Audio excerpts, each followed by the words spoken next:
Okay, so you've talked to your little alcoholic addict in the house, right, that's living in your home, and you've said, this is not working for me. A couple weeks ago, I did this one. This isn't working, and I told you exactly the time that you catch up. You don't do it in the binge, in the run. You do it after, right when they're sick, before they get well again, right? I did a video, go back to a couple weeks ago. Every Wednesday I've been doing this for the last few weeks, okay? So watch those if you haven't seen them. So I kind of told you got to ask them what they want to do. And if they don't want to get sober yet, if they don't want help, if it's everybody else's fault, if it's your fault, most likely it's going to be your fault. Get ready for that. So it's your fault. They can't get sober. You have told them, this isn't working for me. You need to make a decision. What do you want to do? Okay. And they say, well, you know what I want to do? I want to get the hell out of here. Okay. Then you need to leave. Okay. So this video is about boundaries, contracts, and separation. And I'm not going to tell anybody what to do. That's why my big push last week was Al-Anon. If you go to Al-Anon and you listen to the principles and the concepts and do the 12 steps of Al-Anon, you will intuitively know what to do. Okay? So I'm going to give you my experience though. This is my experience with this. If you have a child in your home under 18 and they are running amok, and I have a lot of people contact me with children running amok, and I get it. You are not a bad parent. If they're suffering from alcoholism, you have a sick child. But, as you know, they have to want to get sober. So, I suggest highly that the first thing you do is, before you go in these rows, I remember getting phone calls from parents, and what happens is they don't know what to do, right? They just don't know what to do. And so the kid comes home at like 2 in the morning, 1 in the morning, has 3 friends with them. They come in the house. The mom and dad are asleep. The other siblings are asleep. They have to work. They have to go to school. They come wandering in like a 1:30, 2 in the morning, flip on the TV, start making snacks. They're smoking pot in the living room. Everybody wakes up. There's a big fight. Dad is screaming, get the fuck your friends out of here. Right? This is not a flop house, right? And little kids are crying that are going, oh, Daddy, don't scream at Tommy. And, it's a zoo. It's a zoo. And people are tired. They don't know what to do. And Tommy won't behave. And, oh, my God, what are we going to do? Okay, first thing is you have to decide. You have to get very clear about this. This is your home. I don't care if this is your child.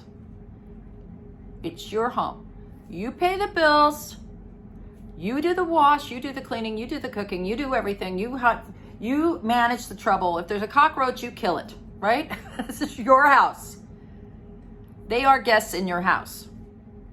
All of them, right? And they need to treat it accordingly. If your kids are running amok, you've got a problem.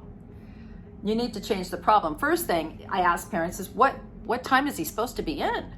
Well, I don't know, but not 1:30 in the morning. Well, that's kind of vague, right? Does the kid even know what the parameters are?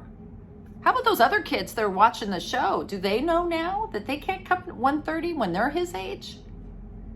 Okay, crystal clear. This is what you're going to do. You know my handy dandy binder? You're going to get out your handy dandy binder.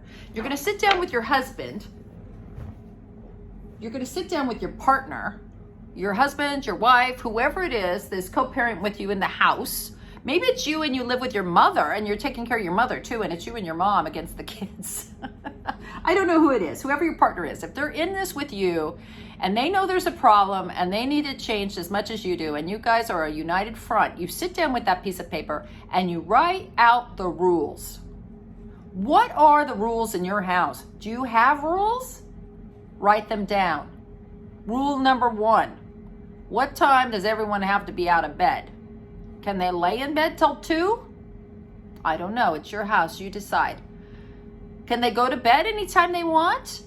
Or do everybody is in bed at 10? or the little ones are in bed at 9 and the big ones are in bed at 10, and everybody's lights out and we're quiet and shut up and done by 11 because we all have to work and go to school tomorrow.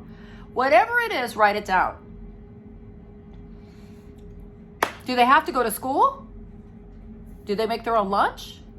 Do they do their own laundry? Do you do the laundry? You do the laundry, but they got to have it in the basket by Thursday? What is going on in your house?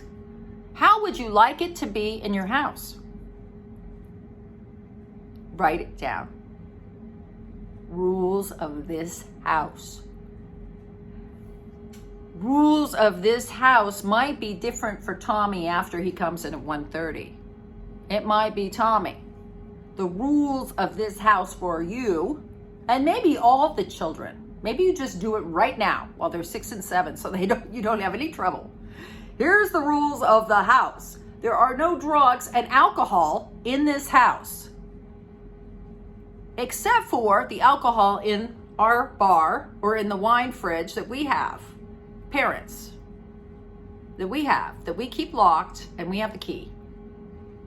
Otherwise, there's no booze. You don't bring booze and drugs in this house. Okay? There's no drugs, no booze in my house. Period. We reserve the right to drug test. You can get drug tests at the drugstore. You could take them down to the LabCorp. I don't know how out of things in your house, how out of hands things are in your house, but these are options. We reserve the right to drug test you at any time. All 3 of them, all 4 of them, however many you got in the house. If you want to do that, you can do that. You reserve the right. Let them know we have a right to do this, okay? There's no guests without prior approval. Maybe Tommy's lost his rights.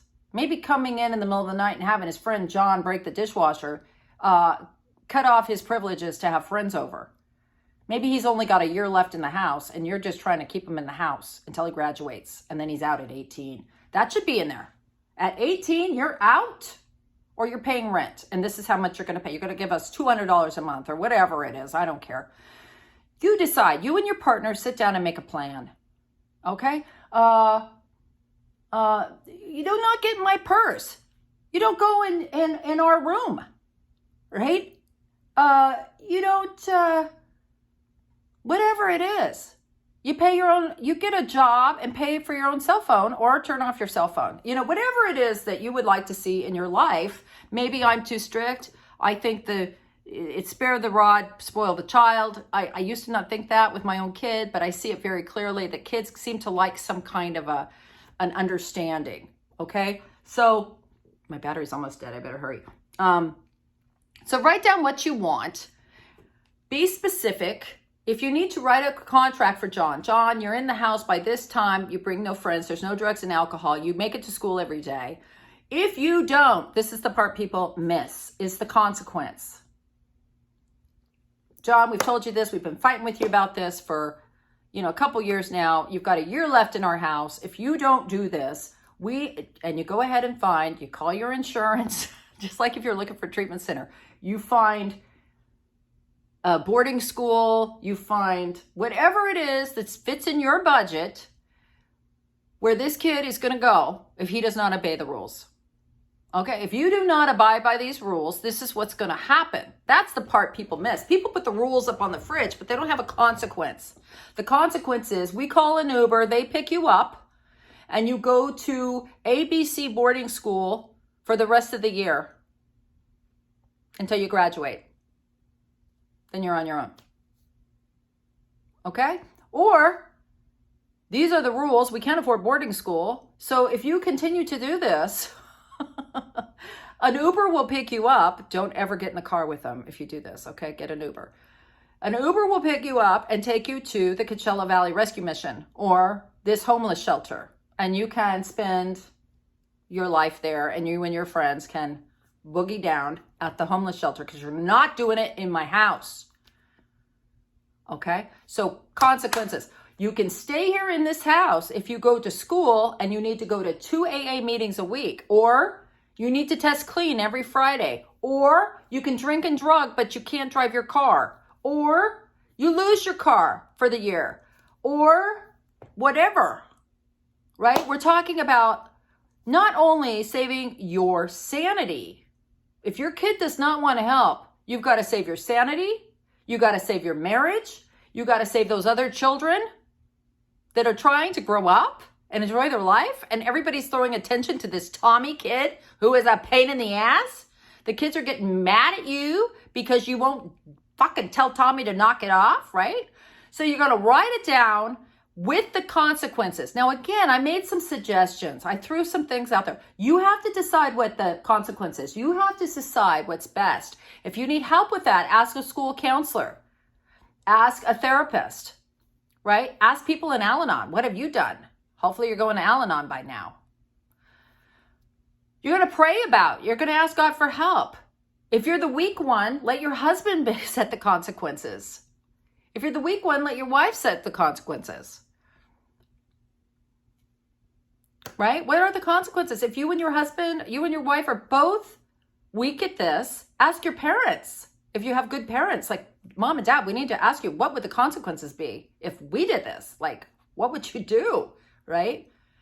Your dad might say military school or something like that. I don't know. But, don't talk to a lot of people about it, but get some realistic things that you can follow through on. That's the next thing. So now you got to follow through on it.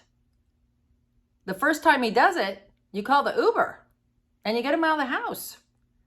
So you got to be united. So when I've had families write these contracts and they base it on what they think they can really do and what they expect, they have the kids sign it, the mother signs it, the father signs it, and I'd have the other kids sitting there and have them sign it. Because they're going to want to side with Tommy when you kick him out, and they're going to be mad at you. But not if you've already laid this out as a family meeting and you do it with no emotional energy. Business meeting. Separate it. It's like business. We're going to have a meeting here. This is the facts. This is what we're going to do in this house. This is how it's going to go. This is what's going to happen if you don't do it. And this is how it will go down. And pretty much there's no discussion about that. That's what we're going to do. Please sign here. Make sure you understand. Everybody can have a copy or I'll hang it on the fridge. I love you all. And I have to, I just want you to know this is our house. And we love you and we're happy to have you here. If you want to do drugs, don't do them here. If you want to drink, don't do them here and don't come home. Right? And if you're going to stay all night and not call and make us worry, then just go straight to the homeless shelter. And we'll bring you your stuff. We'll drop it off. Okay? Sounds harsh? That's what you're going to do. That's the contracts. Those are boundaries. Now, what about if you're married to someone? You need to think about, you need to be going to Al-Anon and you need to think, if they don't want to get better, what are you going to do? If you go to Al-Anon and do the steps, you might be able to live with someone that drinks and uses. You might not. You might have to separate from them. How are your children doing with it? You might be able to survive it, but are your children surviving it? Right? Those kind of decisions that you have to make for your kids because your kids are too young. They don't have their own voice. Okay? So if you're going to Al-Anon and you're living okay with a active alcoholic addict in the house, that's fine. A lot of people, I got a lot of friends that stayed with their husbands or wives. One of them got sober, the other one didn't, and it's fine. It worked out fine. So I'm not saying, I don't know, but watch your kids and see, maybe they need a place like Al-Anon. If there's not an Alateen or they're too little, maybe get them a child therapist so that they can talk and they can work these things out and understand that it's not their fault. They can't change it and they don't have to like the situation, but it's really not their problem, right? You need to start teaching them young. Otherwise, they will look for the same kind of partner that you have. And you don't want that if you're going through hell. Okay? So those are some very, I don't know how to make it any plainer, just some very plain, straightforward ideas to get you thinking about what you're going to, life is so short. What are you going to put up with? Right? How long is this going to go on? Is this your life? Is this your kid's life? Right? Is this your, you got to think about it. Is this what you want? Because you're not doing them any favors by letting them tear everything apart. It's going to be harder for them to get sober and clean when they're ready because of the guilt and the remorse and the shame they have of what they did to their family. Okay? If you need more help with this, there's a whole section of this called For the Families on my YouTube. Please go there and subscribe and support the effort. I also have a community text number in my bio. Message me directly if this is more complicated for you and you need further assistance, okay? I also do a lot of workshops on these contracts, so please contact me through my website if you want. Get your name on the list. All right. Have a great day. Love you.